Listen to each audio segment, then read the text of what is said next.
सबसे पहले तो बड़ा निराशाजनक है ये दृश्य विपक्ष को देख करके कि जब इतने महत्वपूर्ण बिल पर चर्चा हो रही है, जब इतनी संवेदनशीलता के साथ और प्रधानमंत्री मोदी जी की प्रतिबद्धता के साथ ये विधेयक लाया गया है, तो बजाय इसके कि संजीदगी से इस पर बहस की जाए, सुझाव दिए जाए, इस पर राजनीति करने का प्रयास किया जा रहा है।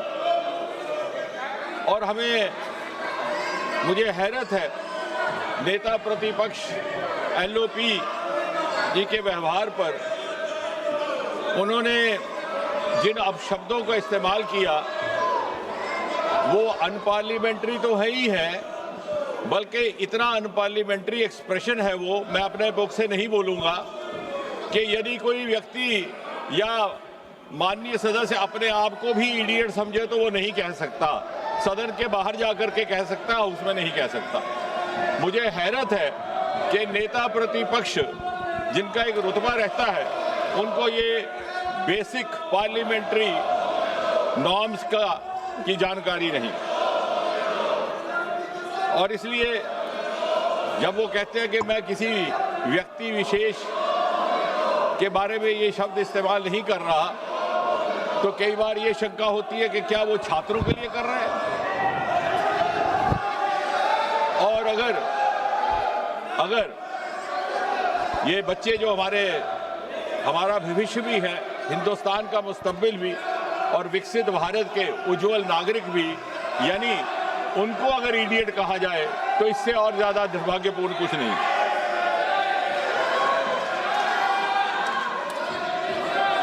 मुझे ये भी हैरानगी है कि नेता प्रतिपक्ष को सार्वजनिक जीवन और प्रशासनिक प्रणाली की जो बुनियादी बिंदु हैं उनकी जानकारी का भी अभाव है। सबसे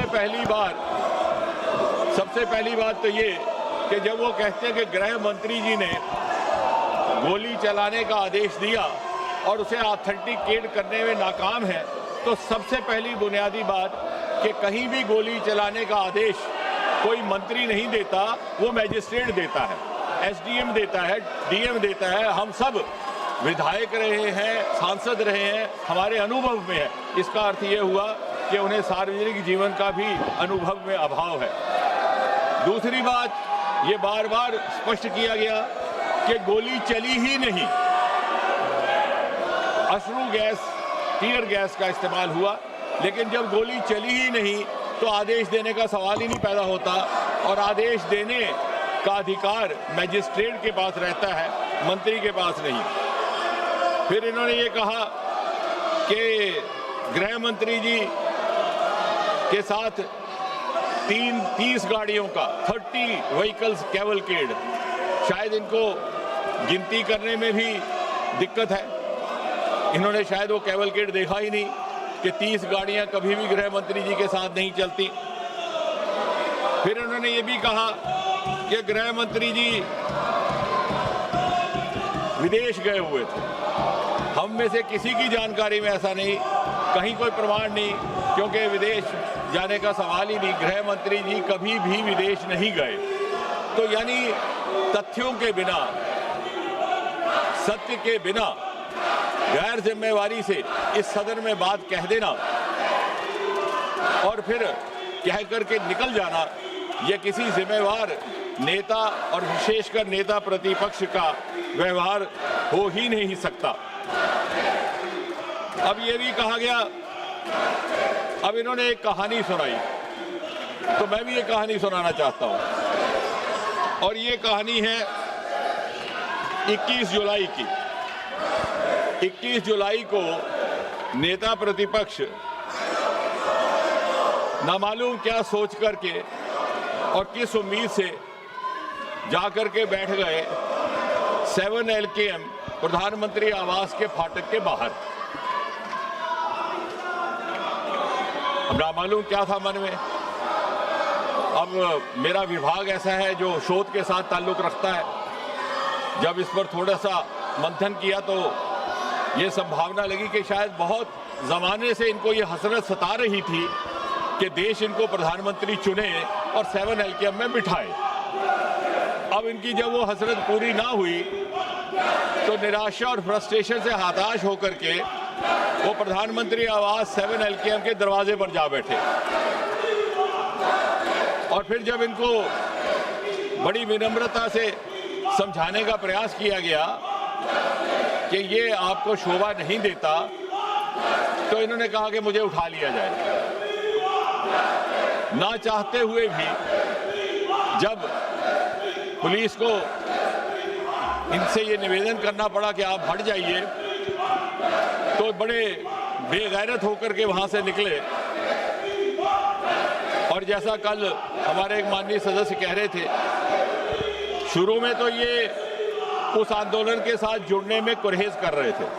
इन्हें लगा कि आम आदमी पार्टी का आंदोलन है, लेकिन जब आंदोलन इन्हें लगा कि उठने लगा, तो इन्हें जो माननीय सदस्य कल कह रहे थे, जेन ज़ी की जबान में MIA हो गया। MIA मतलब मिसिंग इन एक्शन, जो हमारे जेन ज़ी की भाषा है।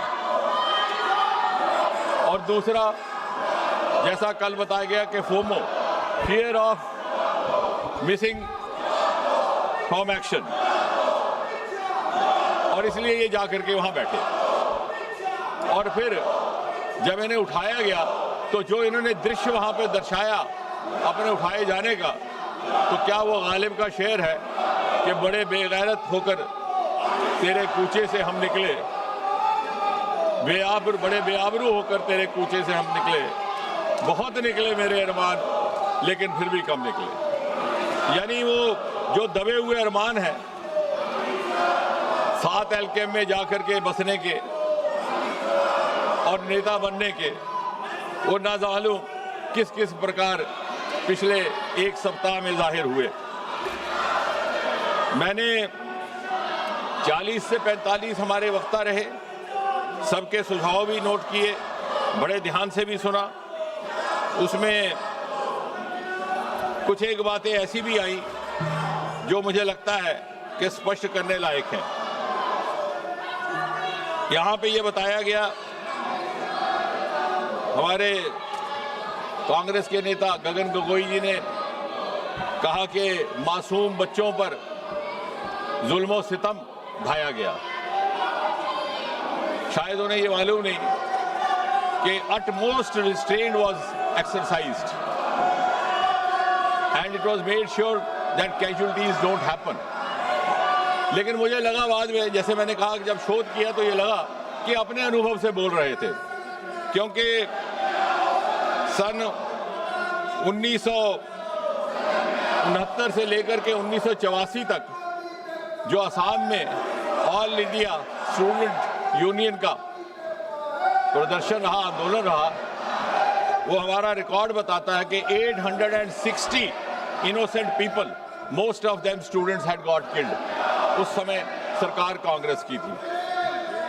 तो इन्हें लगा कि जिस तरह से हम अपने जमाने में आंदोलन कर रहे विद्यार्थियों को कुचलने के लिए उन्हें मौत के घाट उतारते थे, शायद इन्होंने भी ऐसा किया हो। माननीय प्रियंका गांधी जी ने एक बड़ी रोचक बात की और ये सुनने लायक है। उनका कहना है कि 152 बार पेपर लीक हुआ। ये आंकड़ा कहां से मिला कोई प्रमाणित नहीं, कोई ऑथेंटिकेशन नहीं, लेकिन उससे भी अधिक दिलचस्प बात ये है, वो कहती हैं कि 150 papers leak, 150 times the paper leak happened, which affected 750 crore children. I have verified this from the written script which was there in the parliament last night, where I wanted to actually check on myself. 150 paper leaks affecting 750 crore children, which means 7.5 billion. The entire population of the world is just about 8 billion. And you have 7.5 billion children in India. ना मालूम ये आंकड़ा कहाँ से आया। या तो ये मनगढ़ंत है, या तो ये इसमें शरारत है, और या फिर इसमें इग्नोरेंस है।